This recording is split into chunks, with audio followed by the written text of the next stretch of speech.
Olá a todos, aqui é o professor Silvio Tai e a gente vai ver lucro em concorrência perfeita no longo prazo. Longo prazo, tá? A gente tinha visto o lucro em concorrência perfeita no curto prazo, né? E agora a gente vai ver o que acontece no longo prazo.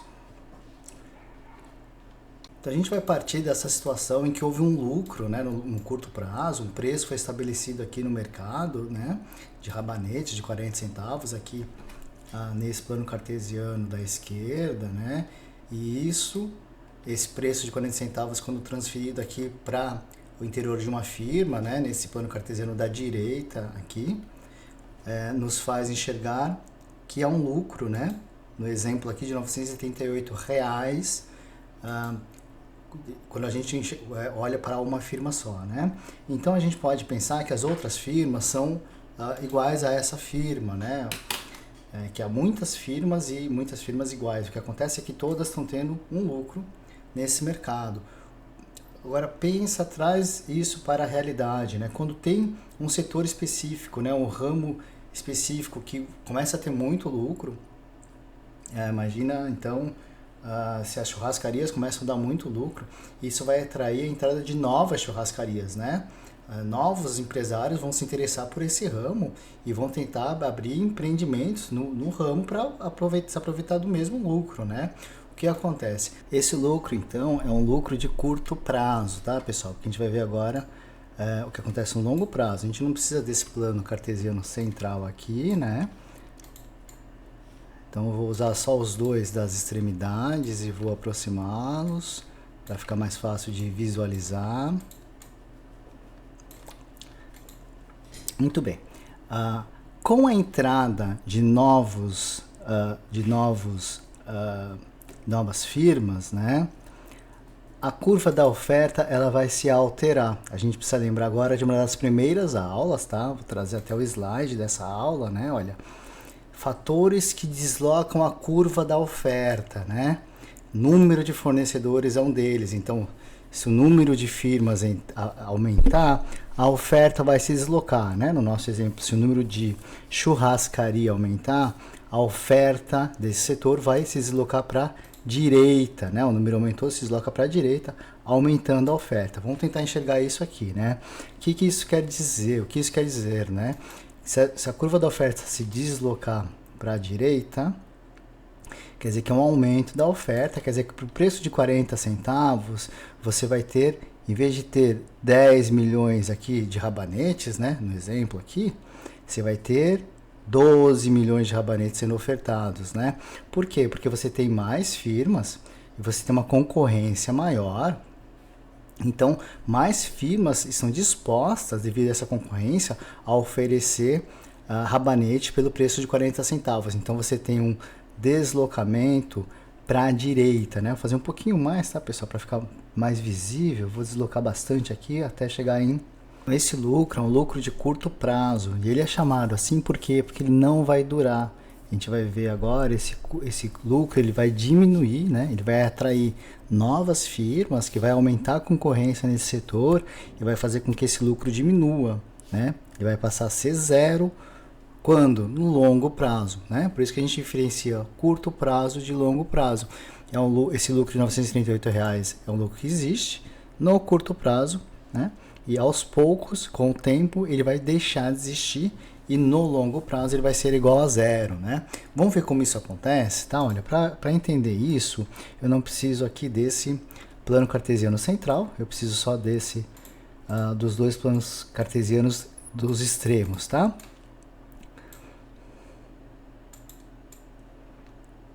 Aproximá-los aqui. Muito bem. O que acontece é que esse lucro de R$ 938, então imagine um caso mais concreto, né? Que o setor de padarias começa a dar um lucro, né? A gente está analisando aqui uma firma, mas imagine que todas as firmas são iguais, então todas as padarias têm um lucro. Isso vai fazer com que empresários, né, sejam atraídos para investir em padaria para poderem se beneficiar também desse lucro, né? E isso atrai então novos, no caso aqui do mercado de rabanetes, voltando para o nosso exemplo, novos produtores de rabanete no mercado. Agora, pessoal, a gente tem que lembrar de uma das primeiras aulas, né, que a gente estudava deslocamento da curva de oferta, né? E um dos itens era o aumento do número de fornecedores. Eu vou trazer aqui o slide daquela aula, né, que trazia aqui os fatores que deslocam a curva da oferta. Então, olha, o número de fornecedores era um deles, né? Então, se o número aumenta, a curva de oferta vai para a direita, né? O que está por trás disso, tá, pessoal? Se você aumenta o número de fornecedores, a oferta aumenta. O que isso quer dizer? Que para um mesmo preço de 40 centavos, eu vou ter mais fornecedores dispostos a vender rabanete. Então, a minha curva da oferta, ela se desloca para a direita, né? Vou colocar aqui, ó, oferta linha, para a gente entender que não é a oferta inicial, né? É a oferta que foi deslocada pela entrada de novos fornecedores, tá? O que acontece nesse mercado, né? Olha, eu passo aqui de um equilíbrio que eu tenho 40 centavos por rabanete sendo comercializado, né? E 10 milhões de rabanetes para um equilíbrio aqui um pouco mais para baixo, né? Com preço menor, de 30 centavos. E com uma quantidade maior, né? Uma quantidade maior aqui entre 11 e 12 milhões de rabanetes. Então, a entrada de novos fornecedores aumenta a concorrência, que fez baixar o preço de 40 centavos para 30 centavos, né? E aumentar a quantidade de rabanetes. O que acontece agora, pessoal, no interior da firma, com a firma, né? Primeiro a gente tem que lembrar como é que o lucro é calculado, tá? Mas assim, já vou contar o final da história, o lucro vai diminuir, tá? O preço vai abaixar, é um pouco intuitivo que o lucro vai diminuir. Mas como é que isso acontece? A definição do lucro, né? Primeiro, tem 3 passos, né? Primeiro a gente encontra onde receita marginal, que é a reta roxa que cruza o custo marginal, que é essa curva verde, né? Uma vez que a gente determina isso, a gente mede aqui a distância entre receita média, que também é a reta roxa, né? Em concorrência perfeita, lembre-se disso. A distância entre a receita média e o custo médio, aqui eu estou representando por essa seta cinza, né?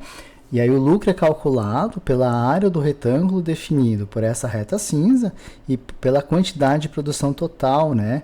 Que é esse lado aqui do retângulo, que é a produção total menos zero, que deu 6.700 no nosso exemplo. Então, essa área aqui deu 938 e é o lucro, né? Então, olha, 3 passos, né? Voltando aqui. Primeiro, receita marginal igual ao custo marginal, né? Vou escrever aqui, receita marginal igual ao custo marginal. E em seguida, para calcular o lucro, a gente calcula receita média menos custo médio. Tá? Muito bem, pessoal. O que acontece aqui, no primeiro equilíbrio, no equilíbrio inicial, né, meu preço era de 40 centavos, né? Então, isso fixava minha reta roxa nesse patamar aqui de 40 centavos. E a reta roxa, lembrando, é receita marginal, receita média e preço ao mesmo tempo. O que acontece agora é que eu tenho uma diminuição do meu preço, né? Essa diminuição do meu preço, ela implica que a reta roxa vai diminuir.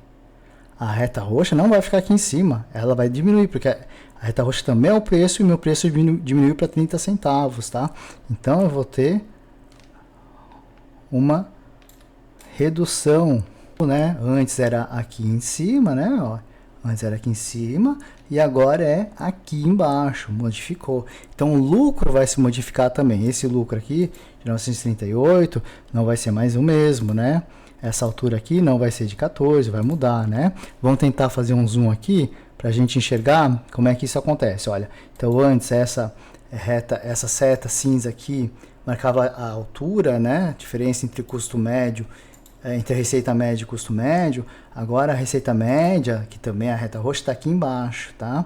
Está nesse ponto. E o custo médio é a curva preta. Então tem que marcar uma nova diferença entre os dois no ponto de otimização, né? Nesse ponto vermelho que é onde a receita marginal cruza o custo marginal. Então agora, olha, para eu calcular o lucro, tá? A altura do retângulo vai ser essa setinha. Eu tenho que reajustar então esse retângulo cuja área dá o lucro, né? E agora o lucro, vocês podem ver que ele diminuiu, né? Ele diminuiu essa área que é muito menor que a área daquele retângulo original, né? Aquele retângulo cinza original. O lucro diminuiu. Então, para a gente resumir aqui esse processo todo, o que aconteceu? Havia um lucro grande, esse lucro atraiu novos fornecedores, né? Isso fez com que a curva da oferta se deslocasse para a direita. Esse deslocamento abaixou o preço de 40 para 30 centavos, o que fez com que o lucro diminuísse, né? O que fez com que o lucro diminuísse. Esse processo é intuitivo, o preço abaixou, o lucro diminuiu. Uma pergunta que é um pouco mais difícil é até onde isso vai acontecer. Até onde... porque o lucro, apesar de ele ser menor, ele ainda existe, ele ainda vai atrair novos fornecedores, né? Que ainda vão deslocar a oferta para a direita e reduzir o preço, e aí, de novo, abaixar o lucro. Até onde isso vai acontecer, né? Existe um momento em que isso para de acontecer? Tentem pensar nisso, tentem, de repente, parar o vídeo e achar a solução para esse problema. Pessoal, isso vai acontecer quando tiver um equilíbrio em que o lucro vai ser igual a zero. Como assim, né? Olha, em vez do lucro estiver nesse ponto aqui, né, em vez do equilíbrio estiver nesse ponto aqui, ele tem que estar num ponto em que o lucro é igual a zero. Então vamos lá, o que eu preciso para isso acontecer, né? Em primeiro lugar, eu preciso estar no ponto de maximização do lucro, né, onde a receita marginal é igual ao custo marginal. Em outras palavras, em que a curva verde cruze a curva roxa. Né? Primeira condição. Segunda condição, então, é o ponto em que o meu lucro seja igual a zero, né? Ou seja, em que receita média menos custo médio igual a zero, né? Porque, olha, quando o meu lucro for igual a zero, não haverá atração de novos investidores, né? De novos entrantes, de novas firmas no mercado de rabanetes, e aí eu consigo parar com essa dinâmica e ter um equilíbrio de longo prazo. Por isso que eu estou procurando lugar onde o meu lucro é igual a zero. Então, olha, não é mais nesse ponto aqui, né? Vou apagá-lo. É num ponto em que receita marginal é igual a custo marginal e, ao mesmo tempo, receita média menos custo médio seja igual a zero. Ou seja, receita média igual a custo médio, né? Então, é o ponto para atender esse daqui, é o ponto onde verde cruza com roxo, e para atender essa segunda condição é onde o preto cruza com o roxo, né? Então, olha, eu tenho que deslocar o meu preço, então, né? Eu tenho que deslocar o meu preço, a minha reta roxa, para que ao mesmo tempo essa reta roxa cruze com a reta verde, né? Preenchendo a primeira condição, e ao mesmo tempo essa reta roxa cruze com a minha curva preta, preenchendo aqui a segunda condição, né? Aqui, olha, esse ponto, já vou marcá-lo aqui, é esse ponto aqui. Então o preço precisa baixar até eu chegar a esse cruzamento aqui, em que a verde cruza ao mesmo tempo com a roxa, a reta roxa cruza ao mesmo tempo com a reta verde e com a reta preta, né? Preenchendo aqui, olha, custo marginal igual a renda marginal e custo médio igual a renda média, né? Então o novo nível para receita marginal e receita média um pouquinho mais para baixo. Lembrando que o preço também é representado por essa reta roxa. Então, no final das contas, né, nessa situação aqui eu não tenho lucro, né? Eu não tenho lucro. Perceba que o lucro é receita média menos custo médio, né? Quer dizer, roxo menos preto aqui dá zero, tá? Não vai ter retângulo nenhum, não vai ter área de retângulo nenhum aqui, o meu lucro é zero. Mas isso acontece nesse nível de preços aqui, né? Olha, esse nível de preços aqui, ele é obtido quando oferta e demanda se cruzam nesse ponto aqui. Então, olha só o que vai acontecer, né? A oferta, ela começa aqui nesse ponto O e vai se deslocando para a direita, né? E os lucros vão diminuindo. Até quando? Até ela chegar nesse ponto aqui, ó, até a O', até a oferta chegar nesse ponto aqui. Quando chegar nesse ponto aqui, vou tirar esse ponto aqui intermediário, né, para não poluir. Quando chegar nesse ponto aqui, o lucro passa a deixar de existir, né? Olha, o que está acontecendo aqui, né? O preço vem baixando e o lucro vem baixando. Quando chega nesse ponto aqui, o lucro deixa de existir. Tá certo? E aqui, então, eu vou ter um equilíbrio de longo prazo, né, um equilíbrio de longo prazo. Então aqui, ó, um pouco menos de 13 milhões de rabanetes, a um preço um pouco superior a 20 centavos, eu tenho equilíbrio de longo prazo, eu não tenho mais lucro, né? Então eu não tenho mais firmas nem querendo entrar, nem querendo sair, né, desse mercado. Recapitulando, quando eu tenho um lucro, né, eu tenho uma situação de curto prazo na concorrência perfeita, né?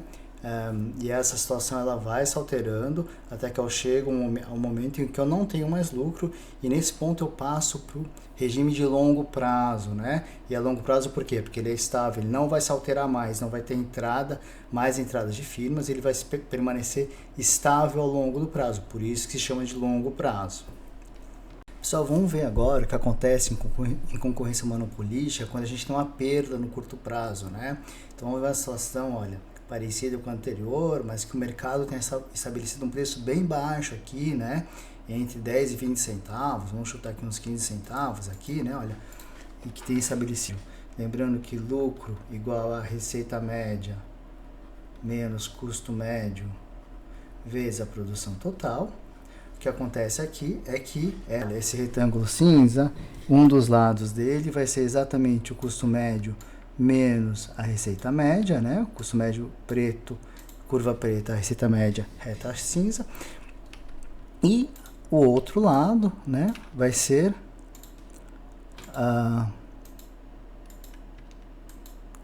a produção total, né? Vai ser a produção total.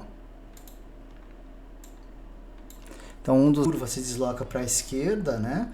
E eu passo de um equilíbrio aqui para um equilíbrio aqui, e o preço tem um aumento, né? O preço tendo um aumento, vai fazer com que essa perda aqui seja cada vez menor, né? Cada vez menor. É o oposto da explicação dos lucros, né? Que também vão ficar cada vez menor, né? Só que aqui as perdas vão ficar cada vez menor. Até quando? A pergunta é a mesma. Até quando isso vai acontecer, né? Porque, olha, se eu diminuir um pouco só essa perda, né? O que acontece? Ela fica menor, né? O preço aumenta, fica menor, mas ela ainda existe e ainda vai fazer com que fornecedores saiam do mercado. Até quando isso vai acontecer? Até que essa perda seja igual a zero, né? Até que a receita marginal, até que essa componente aqui dos lucros, né? Até que receita média menos custo médio seja igual a zero, ou seja, até que receita média seja igual a custo médio, né? Então a gente volta de novo a ter que preencher essas duas condições: receita marginal igual a custo marginal e receita média igual a custo médio, ou seja, a reta roxa, né? Vamos pensar, receita marginal igual a custo marginal, a reta roxa ela tem que se mexer mas ela tem que continuar cruzando a curva verde, né? Para preencher essa primeira opção. Ao mesmo tempo, para que eu tenha lucro zero, receita média igual a custo médio. Então, a curva roxa ela tem que cruzar também o custo médio, essa curva preta, né? Então, olha, a curva roxa ela tem que subir até cruzar as duas curvas, a preta e a verde ao mesmo tempo, né? E onde é que isso vai acontecer? Vai acontecer aqui, né? Então, olha o que vai acontecer. A reta roxa que representa a receita marginal, a receita média e o preço, né? Ela vai se deslocar, ela vai vir até aqui, né? E isso devido a uma diminuição da oferta, né? Então, olha, a oferta ela vai diminuir, ela parte daqui, né? Desse ponto, então ela vai diminuindo até determinar esse preço aqui um pouco acima de 20 centavos. Quando eu chego nesse patamar de preço, né? A minha receita marginal e a minha receita média determinam um ponto em que não há mais perdas para as firmas e não há mais a saída dessas firmas do mercado. Por isso, eu chego numa estabilidade, né? Não há mais firmas saindo, essa reta de oferta para se deslocar à esquerda, eu tenho equilíbrio de longo prazo, né? Então, nesse momento, eu chego no longo prazo, né? Eu tenho eu parto de uma perda de curto prazo, de um prejuízo de curto prazo, isso diminui a oferta, aumenta o preço no mercado e eu chego no equilíbrio de longo prazo, onde essa perda para as firmas é igual a zero. Só nesse momento aqui é interessante a gente chamar a atenção que estamos aqui considerando lucro econômico. Por quê? Porque as empresas elas vão continuar no mercado a longo prazo com lucro igual a zero, né? E você pode pensar que não é interessante que uma empresa continue no mercado com lucro igual a zero. E eu já dou a resposta, né? Antes, é interessante a resposta e a empresa pode continuar, tá? Por que isso? Porque a gente está tratando aqui do lucro econômico, que difere um pouco do lucro contábil, tá? Lucro econômico, né? A gente viu que o lucro é receita total menos custo total, né? O custo total para a economia, para o lucro econômico, ele inclui custos explícitos. O que é isso, né? Custos explícitos são aqueles custos que a contabilidade, né? Que o lucro contábil também inclui. Por exemplo, remuneração do capital, remuneração do trabalho, né? Claramente salários, né? São custos explícitos, né? Custos que os custos contábeis também consideram. Mas além disso, no lucro econômico a gente considera algo que o lucro contábil não considera, que são os custos de oportunidade, né? Esse é um tema, né, que a gente vai desenvolver mais profundamente nas questões, né? Lucro econômico e custo de oportunidades, mas é bom eu dar um resumo aqui, tá? Custo de oportunidade é todo aquele retorno que vocês fariam se não tivessem no mercado de rabanete. Por exemplo, se você tivesse, em vez de estarem investindo em rabanete, estar investindo em cenoura, e com isso tivesse algum retorno lá, esse retorno alternativo, né, ele entraria como custo de oportunidade, né?